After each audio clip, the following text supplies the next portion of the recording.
Kerajaan PAS Terengganu diorot cetong. Setelah lebih 5 tahun memerintah negeri Terengganu, negeri penyu menangis itu dilihat terus gagal mengembangkan ekonomi negeri kepada penjanaan hasil-hasil baharu.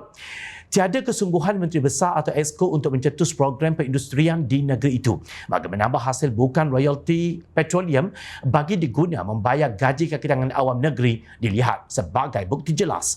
Pengerusi Biro Komunikasi dan Penerangan PKR Kemaman Ahmad Nadir Yop mempertikaikan kerajaan yang terus bergantung kepada pembayaran dana khas kerajaan pusat atau dikenali sebagai DKKP. Biarpun parti itu pernah memerintah negara selama 3 tahun dan boleh menghalakan pelaburan industri ke Terengganu.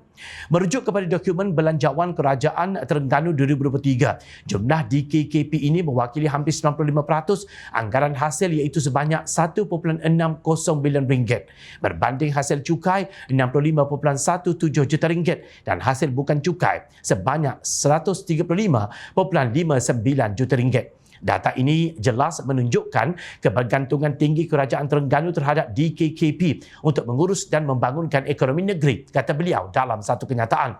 Keputusan kerajaan melalui Belanjawan 2023 yang menyatakan bahawa bantuan wang ihsan akan disalurkan terus kepada rakyat Terengganu membuahkan tanda tanya apakah DKKP akan diteruskan oleh Kerajaan Persekutuan. Sekiranya tidak diteruskan, apakah akan terjadi kepada Kerajaan Terengganu? Sudah terlalu banyak desakan dan saranan sebenarnya yang diajukan. Namun begitu dipandang sepi oleh pimpinan kerajaan negeri yang diterajui PAS.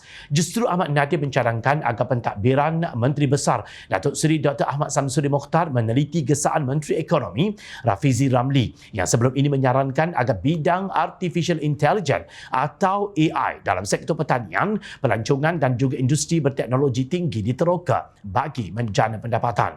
Kerajaan negeri harus proaktif dalam menarik pelaburan berimpak tinggi datang melabur ke negeri itu.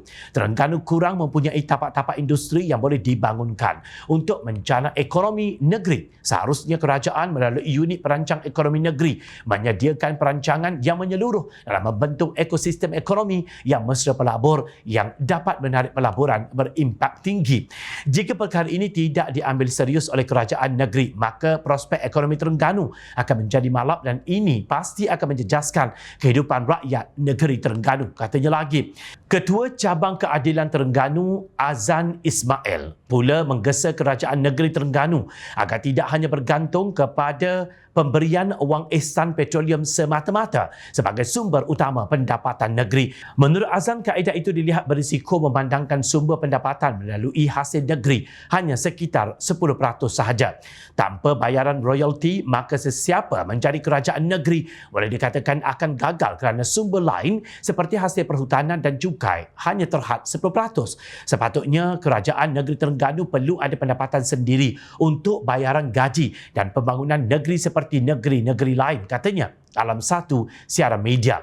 Dan berkata demikian mengulas kenyataan Menteri Besar Terengganu yang menggesa kerajaan pusat memberi penjelasan tunggakan pembayaran wang ihsan petroleum Terengganu yang belum diterima untuk tahun lalu. Perdana Menteri Datuk Seri Anwar Ibrahim sebaliknya berkata kerajaannya sudah melunaskan pemberian wang ihsan berkenaan berdasarkan hasil petroleum 2023 sebanyak 786 juta ringgit. Mengulas lanjut, Azam berkata kerajaan PAS perlu mencari hasil lain untuk pembangunan negeri sebagaimana negeri jiran. Katanya seandainya petroleum habis dicari gali di negeri itu, maka sesiapa sahaja yang menjadi kerajaan akan menghadapi masalah besar untuk mentadbir. Bayangkan kalau tidak ada royalti pada satu masa, adakah kerajaan Terengganu akan bankrupt serta-merta? Perkara ini tidak boleh dibiarkan begitu sahaja tanpa ada penelitian. Kerajaan pusat melihat kerajaan negeri terlalu bergantung harap dengan sumber ini untuk mengurus. Perlu ada satu kaedah lain yang boleh menyelamatkan keadaan. Tidak boleh terlalu bergantung kepada pembayaran itu sahaja. Model ekonomi kerajaan PAS yang terlalu bergantung kepada terimaan bukan hasil seperti DKKP dilihat sudah tidak relevan. Kerajaan negeri seharusnya meneroka model ekonomi baru bagi menggantikan terimaan bukan hasil itu. Jangan hanya berbangga dengan jambatan angkat yang kononnya hebat dan tersergam indah, namun rakyatnya miskin dan hidup melarat kerana kemiskinan negeri dan kegagalan pentadbiran negeri. Oops, jambatan itu bukan PAS yang bina ya. Kerajaan Barisan Nasional yang membinanya dengan inisiatif menarik pelancong ke negeri berkenaan sebelum ini. Lembu punya susu, sapi pula yang dapat nama. Jangan hanya tahu berbangga dengan hasil kerja orang lain.